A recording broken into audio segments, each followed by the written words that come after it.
మేషరాశి.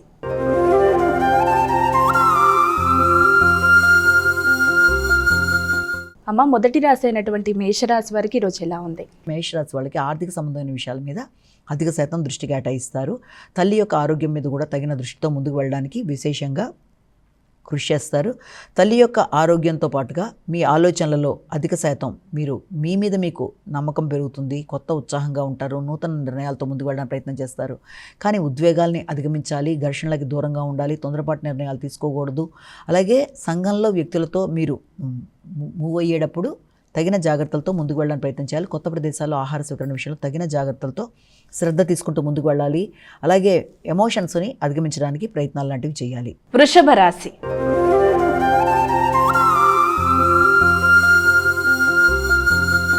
అమ్మ, మరి వృషభ రాశి వారికి ఈరోజు రాశి ఫలాలు ఎలా ఉన్నాయి? వృషభ రాశి వాళ్ళకి సంఘంలో గుర్తింపు, గౌరవం కొరకు అధిక శాతం కృషి చేస్తారు. నూతన స్నేహ సంబంధాలు పెంపొందించుకోవడానికి ప్రయత్నాలు చేస్తారు.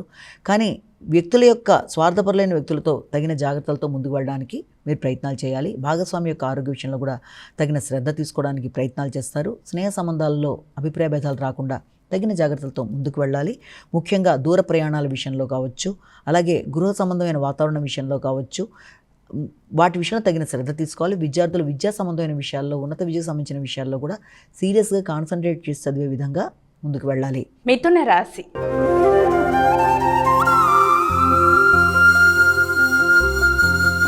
అమ్మ, మరి తదుపరి రాశి అయినటువంటి మిథున రాశి వారికి ఈరోజు ఎలా ఉంది? మిథునం వాడికి ముఖ్యమైన విషయాల్లో అంటే ఆరోగ్య సంబంధమైన విషయాల మీద అధిక శాతం శ్రద్ధ తీసుకుంటారు. అలాగే మీకు రావాల్సిన ధనం సమయానికి అందకపోవడం కావచ్చు, ఆలస్యాలు, ఆటంకాల వల్ల కూడా కొంత ఘర్షణాత్మకమైన వాతావరణానికి అవకాశం ఉన్నప్పటికీ కూడా మీరు మీ యొక్క ఆలోచనలతో ఆ ఇబ్బందిని అధిగమించడానికి ప్రయత్నం చేస్తారు.